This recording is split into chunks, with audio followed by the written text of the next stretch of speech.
I graduated from college, did that, wound up at an organization, about 400 staff, that helped adults suffering from severe mental illness find housing and shelter and education and job placements and things like that. So, welcome everyone to another episode of Tech Talk. Today, we are diving deep into the world of technology, exploring the impact of artificial intelligence, large language models, and cybersecurity. I'm your host, Krishan, and joining me is Joshua Peskay. Joshua, welcome to the show. Thank you so much. It is my absolute pleasure to be here, Christian. Thanks so much for having me.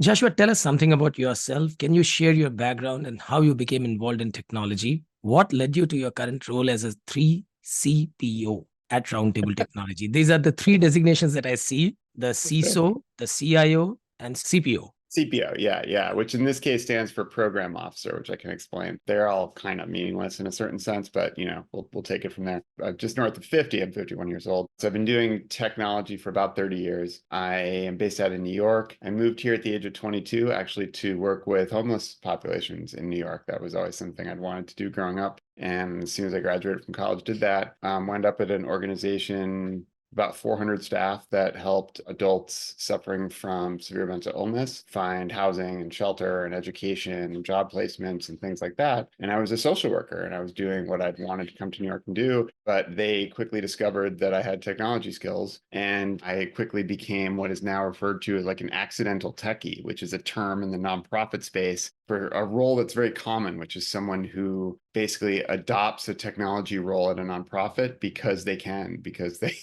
no one else to do it and things like that. And that grew over time. Long story short, I wound up at a foundation, worked there for about 12 years as their director of IT, but there stood up what was in effect a managed service provider serving what came to be hundreds of nonprofits. That led to me coming to Roundtable, where I currently am, Roundtable Technology, which is a for-profit, really the only for-profit I've ever worked for in my life, but a for-profit that serves almost exclusively nonprofit organizations. So I still really think of myself as a nonprofit kind of person. I personally work exclusively with nonprofit organizations, do a lot of different things. And a colleague of mine suggested at one point that the 3CPO title would be funny because I had all these C-suite functions and, putting together in that silly title. And I thought that was fun. And Roundtable, our sort of philosophy is we take our work very seriously, but we do not take ourselves too seriously. So the management is very cool with me having a silly title like that. And I like it. But yeah, I do Chief Information Officer work. Yes.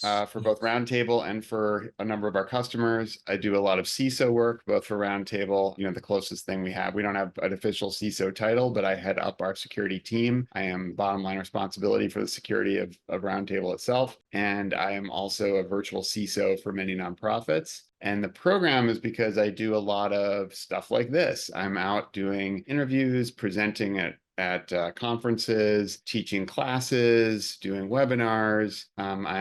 They very Writing much like blogs. writing blog posts. Exactly. So I'm doing a lot of program work, being out in the community, raising awareness for Roundtable itself and putting out a good face, a good foot forward for Roundtable, but also trying to raise awareness and education in the nonprofit sector about things I think are important, like cybersecurity, artificial intelligence, data privacy, and helping these nonprofits that tend to be behind be less behind.